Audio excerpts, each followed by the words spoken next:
good evening and a very warm welcome to all the viewers of Bharat TV. SB 509, a bill that once promised major changes in the Transnational Repression Policy Act. This bill seeks to reduce transnational repression, or so they say.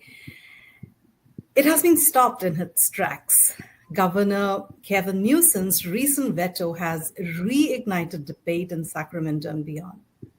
Supporters say the bill would have advanced progress. Critics argue it went too far. We are joined today by Pushpita Prasad and Sudha Jagannathan, who are board members of KOHNA. And we will discuss how to unpack, what was this SB 509 was all about and why it met resistance and what comes next. So let me shoot this question, the first question to both of you, and welcome Sudhaji and Pushpitaji. Welcome to my program. Namaste. And Thank you. Most welcome. The title for my program is SB 509, a disaster averted. So let's see how much of a disaster it was going to be for our Indian diaspora. So my first question to both of you, whosoever wants to answer first, can you briefly explain what SB 509 would have done? Its key provisions, goals, and whom it would actually have affected? Yeah. If I can go first, SB 509 is a bill about training services. Okay, it's purely about training services related to transnational repression. What the sponsors, Senator Caballero and the associate sponsors wanted was the law enforcement in California to be trained on transnational repression, what it is, how it affects certain communities in California, and it also attempted to provide some definitions of the terminology.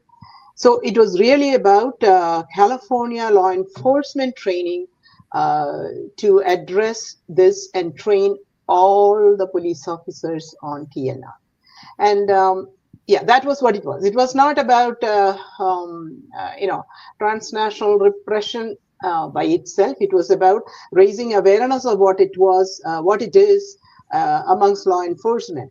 And from our point of view, it was a replay of TNR bill from 2024 introduced by Assemblywoman Jasmeet Bench. That bill was called AB 3027. That bill aimed at adding the name of India to the existing list of well-known TNR countries like China, Iran, Russia, North Korea. And that bill stalled in committee because we were out front. Pushpita and I were there holding our flags of no, this has problems. I want to let you know, we did a very upfront, good job of defending ourselves in last year by also meeting with Assemblywoman Jasmeet Bench. She gave us 1 hour meeting. Okay, but the bill was not a good one. So we opposed it and it stalled. This year it came back just as training service only, but it was problematic. But I'm going to let Pushpita speak a little more. So Pushpita, my question to you, which communities or groups were most supportive of this SB 509 and which were those communities which have expressed concerns? Yeah, so I think one thing to realize is when we look into the communities, right? One thing that I think Indian Americans and Hindus really need to realize is that a lot of the attacks that are going to come to us are going to come in innocuously. And that is why this game is dangerous. Because, if someone comes at you yelling insults or comes at you with a stone or whatever, your human instincts kick in, right? And you're very clear that you're being attacked and you go into defense mode. But what's happening now is that we are seeing bills that are weaponizing the hate against us, and obviously to be effective, to pass, they come sounding very innocuous. You're Your viewers are probably aware of SB 403. It was the same with the caste bill, same issue, right? Seemed like a really good idea. Why would you be for caste discrimination? Why would anybody now be for transnational repression if you oppose this bill? So it's always an important to look at what's the intent, and like you said, who are the supporters. So the bill was introduced by Senator Caballero, as Sudhaji said, and the sponsor in the House was Assemblywoman Jasmeet Bains. The bill, again, on the face of it, talked about a lot of different communities and countries, and that needed protection because, and again, I'm not denying that people don't need protection or that bad stuff doesn't happen. But one also has to realize that laws should never be weaponized against a community, right? So while in the process of trying to solve a problem, you don't create a bigger problem. And, we saw it very clearly that though there was a lot of mention of, Iran and Armenia and all of these countries, the supporters of the bill who showed up at the assembly, time and Senate, time and again, were very clearly Khalistanis. And in fact, the very first time it was introduced, there was a big group of people who said they were Sikhs for justice. Now, that's a group that has openly and repeatedly asked Hindus to go back. It has made threats against airline safety. So this is, and lots of other stuff. So again, I'm a big proponent of the First Amendment. And the problem was the way the bill was initially worded was actually threatening First Amendment rights, because just for having an opinion that sort of corresponded with the opinion of a country, you could now be seen as an agent, right? It was really ridiculous. And so I think some of those changes were actually made. There was a specific protection put in for First Amendment and things like that. But the vagueness of the terms remained problematic. What's the vagueness of the term, right? There were terms thrown around like proxy and agent. Now, why are these problematic, right? Because who gets to define who's a proxy and who's an agent? And what actions make you a proxy and an agent, right? And then, is this really a fair thing? Because, for example, since we did talk about Khalistan, can I be... the Khalistani cannot be an agent for Khalistan because the country does not exist. Right? And so this is like so again, the play of words used to, which makes it sound very even, but, because in fact, Senator Caballero's staffer said as much that, if you are worried about temple attacks, surely this will help you. And I said, no, because which country are they an agent for, right? And which place am I a proxy for? So I cannot be a proxy for a place that does not exist, and they cannot be an agent for a place that... So, this play on words, it's again disadvantaging certain groups and disadvantaging certain groups. So fundamentally, it's problematic. Whether you are Indian American Hindu or not, you should always be for equality before law. The law should never discriminate against people based on their origin, right? Whether that's ethnicity or religion or national origin or sexual orientation, or as they try to do in SB 403, South Asian. So fundamentally, you need equality before the law. And then you need, if people do bad stuff, then the law can run its course. But the law shouldn't prejudge you as an agent or a proxy based on who you are. And fundamentally, because we won't get into too much detail, but that is why this bill was dangerous, not just for us, because we were the initial targets. But if you look at the history of lawmaking, it's very easy to, once one community is targeted, it's very easy to expand the targeting into others. And that's why, again, equality is really important. So basically, they use tactics like vagueness, free speech, and then they sugarcoated. No, free speech was us. Free speech was us, because they were trying to curtail free speech. They were trying to curtail, but they because if we indulge in certain kind of speech, which is absolutely our right under the First Amendment, it's very important that everybody reads up on the First Amendment, because it's a very, very critical foundational principle of life in America. Right. They claim to be dissidents, I want to say. Dissidents from a foreign country. Mm-hmm. And we were the proxies of that foreign country. So I think so I just want to say what we did. We actually did our own independent work pushing back against it. But after a while, we figured out that there was a lot of confusion in the legislature amongst the politicians who had, they're very busy people, smart people, but they don't have the time to be knowledgeable about all global things. So when we started to explain to them our fears, we were hearing things like, no, this is about China. I don't want China to come after me. Then there was a senator who said, oh, my Cambodian, constituents are going to be so happy about it. And the person who, there was an organization who, for some organization for immigrant refugees, an Iranian who spoke about what happens to Iranians and others. But at the end of the day, when you look at who showed up, it was Khalistanis in busloads and Hindus maybe in a few dozen. But we never showed up at the same time, thank goodness. We showed up at alternate times. And Caballero, Senator, called that out. She said, the opponents and the supporters don't show up at the same time. I don't understand that. But it all happened that way. But every time the Khalistanis showed up, they were very aggressive and they claimed to be victimized in California. So that was one of our big issues we brought up with legislators. And much to a surprise, just like in the SB 403 case, without a single proven case of any discrimination, they decided to crucify the entire Hindu community. Same thing here. As far as we know, FBI only has 20 reported cases in the whole country. And we're not aware of any particular situation here in California. And the supporters said they were in fear of their lives, right?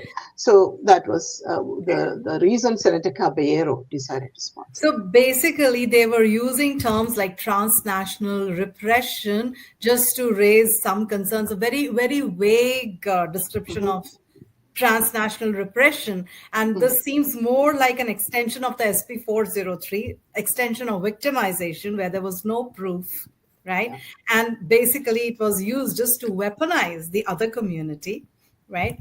So what I want to understand that, do you think Newsom's veto, it was motivated more by this legal, political, or the community concerns or pressures that people like you have raised? I think Governor Newsom, hold on, Pushpita. I think Governor Newsom is a leader of the fourth largest economy. And his party's motto is California for all. At the end of the day, his reasons that he gave was that this is a federal matter, which it is true.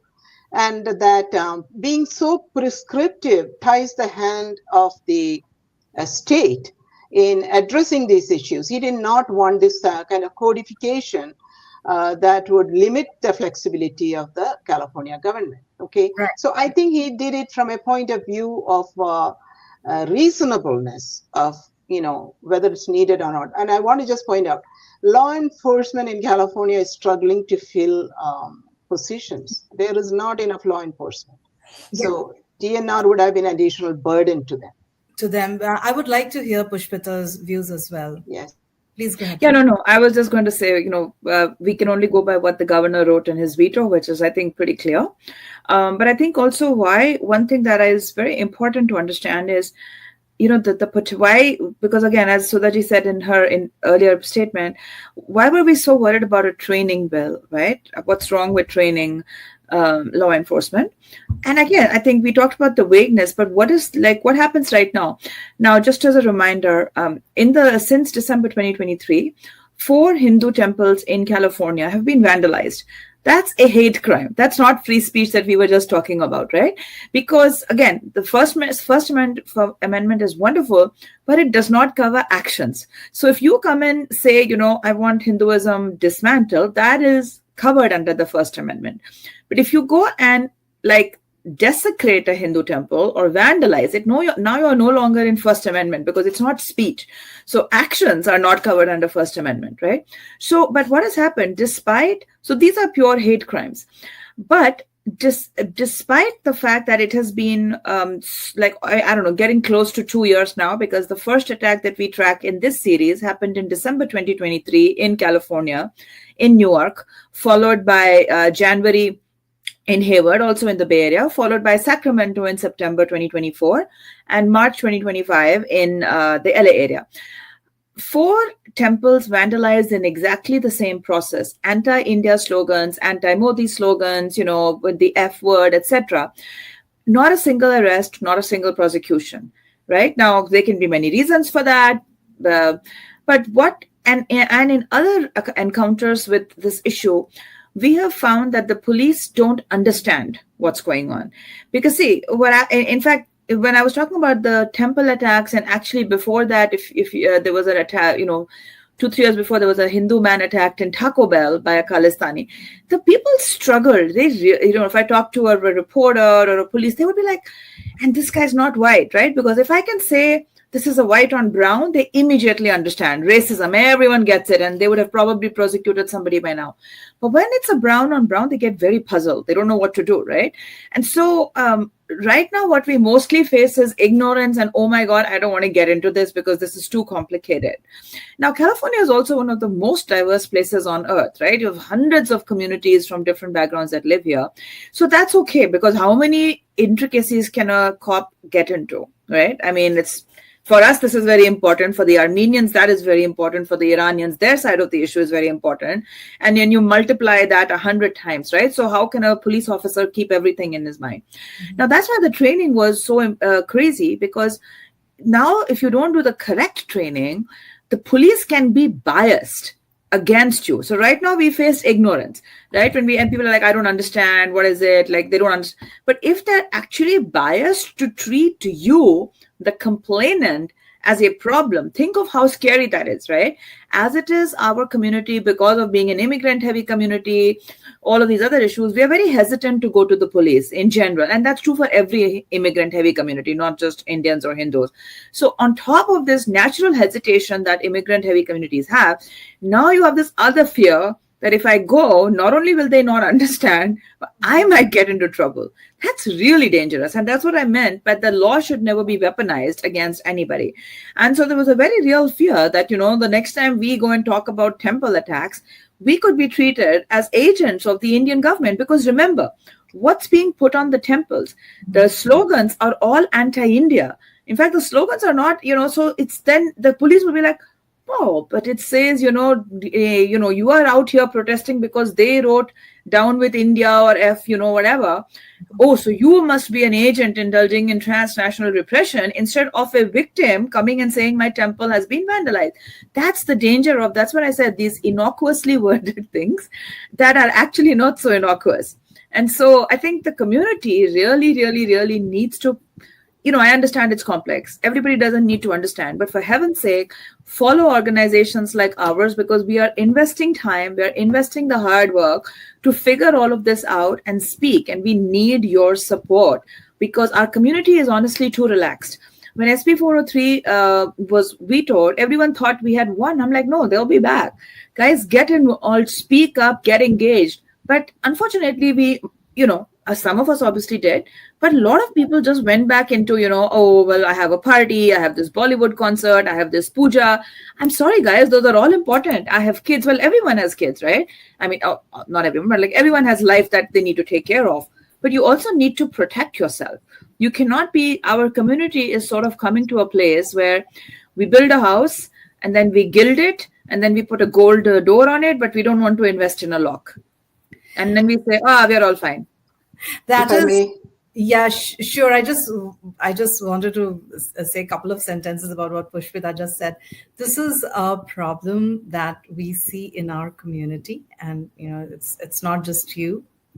A lot of us see this problem that they get too relaxed, and they take everything for granted, and they do not realize that there are people like you, people like us, who are trying to create this awareness, and we just cannot do it by ourselves. They also have a role to play. So before I ask this other question, Sudha ji, yes, Yeah, I just want to say, just like SB 403 tried to brand the entire Hindu community for caste discrimination, even without a single piece of evidence of wrongdoing.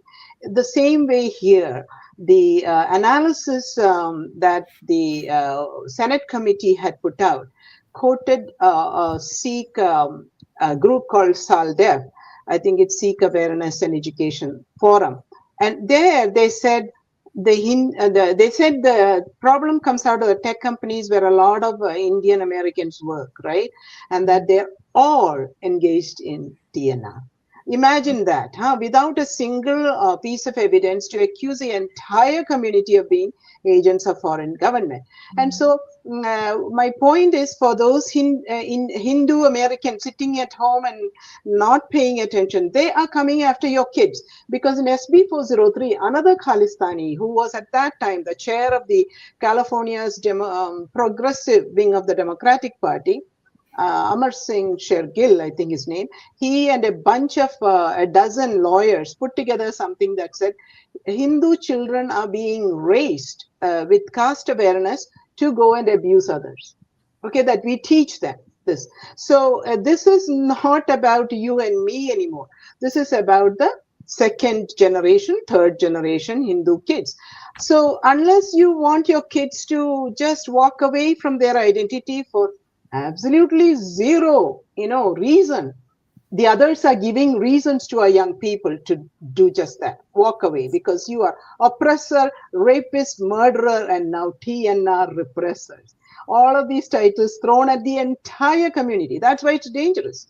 How would anybody stand up and say, I am not? You cannot defend yourself.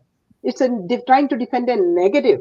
So that's why the danger is there. Oh, absolutely true. And actually, we need to have another discussion on just this topic, that the role of the Indian diaspora when it comes to these kind of bills, and the responsibility, they need to share this responsibility with other groups like Kona, HAF, Hindu Action, those who are involved in trying to protect the future generations.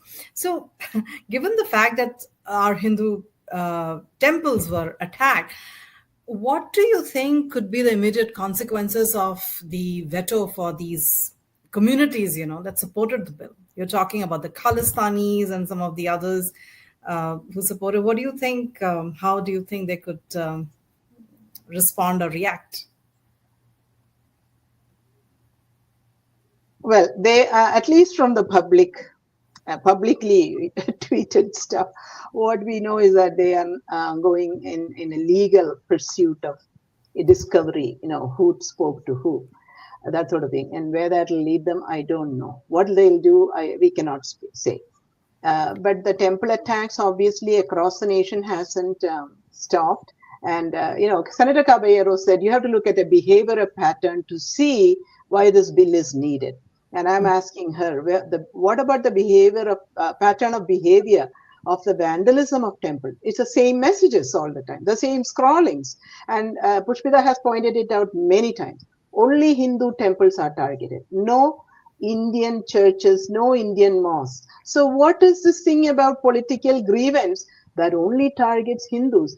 And is this going to stop or not? We cannot predict, right? We don't know what anybody will do. Yeah, true. I mean, what I can predict is that they'll be back. What will they be back with? We don't know. And I think again, how many of us know? I mean, I'm honestly always surprised how many people don't even know what a state senator is versus a federal senator, because I'll say, talk to your senator, and they'll be like, I sent it to Alex Padilla. And I'm like, no, I meant your state senator because it's a state bill. Alex Padilla has nothing to do with it, So there is that level of ignorance that we fight after years of facing this, right? And this level of disengagement, all I can say is dangerous, because if you're that disengaged, then, you're really setting yourself up. And by you, I mean the community. I'm part of the community. So, this is self-criticism, but we really need to understand that we have chosen to live here. This is a beautiful democracy.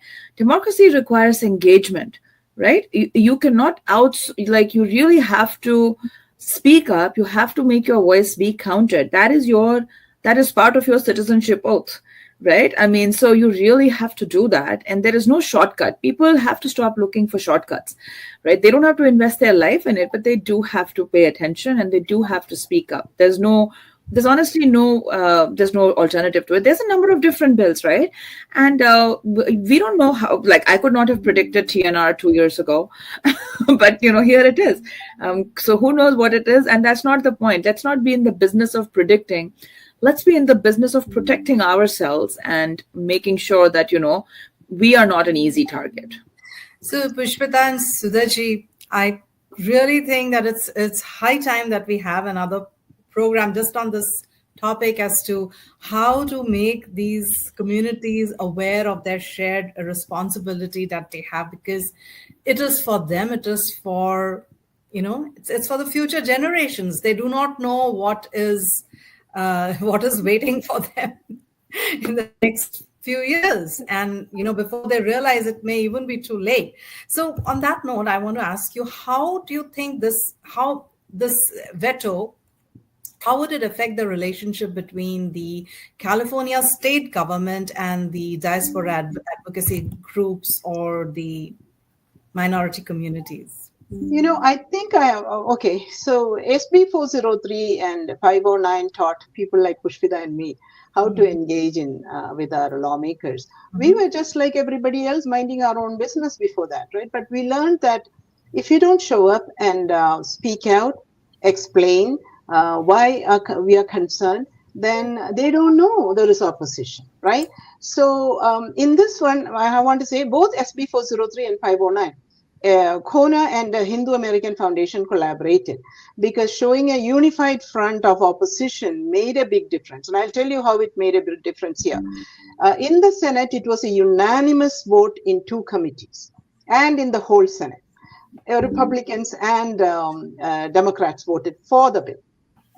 In the Assembly, there was dissent. Okay, there were 21 assembly members, and they were from both parties and different caucuses who abstained.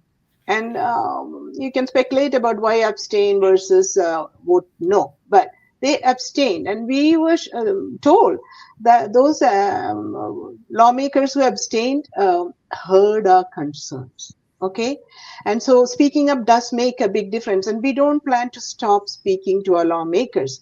The other thing I want to say is that the wins on SB 403 and 509, I kind of feel like the diaspora is probably going to sit back and say, oh, somebody else is doing my work. I just don't have to worry about it. I don't even have to spend a dime. And so that's what I want to say. Forget it. I'm not doing it for anybody else. I'm doing it for myself and my family. And if you become a byproduct of that work, you benefit from that. Well, that is good, but it's your job to speak up for yourself or join us, donate to all these advocacy organizations right away, and continue to donate and join, because advocacy cannot be outsourced. You speak for yourself. And that is my one fear, that now they think, oh, at the end of the day, the advocacy firm groups will go fight. And then we have some big, influential people. They'll go talk to the governor and we are all saved. Sorry, that's not how things work. Absolutely not. That's not how things work. But thank you so much for all the efforts that you have put in, Pushpita and Sudhaji. SB 403, now SB 509. And it is because of people like you that our Indian origin diaspora can actually think of some safety. They can remain safe. So thank you so much once again for all the efforts, and really, it's priceless. It is priceless what you guys are doing. It is highly commendable, and I just don't have enough words to thank you. Thank you. So really appreciate it. Anytime. And I love to have you in my show. And we'll follow up with another episode on how to make our Indian diaspora more aware of their responsibility in supporting organizations like ours. So while SB 509 may be off the table for now, the concerns it tried to address remain very real. Nevertheless, we would like to thank Governor Newsom for taking this stand. And the governor's veto has left both supporters and critics energized for the next round of policymaking. So whether this was a missed opportunity or a necessary pause, that's something Californians will continue to debate. Thank you so much for joining. I'm Anjalee Swamy from Bharat TV. Thanks.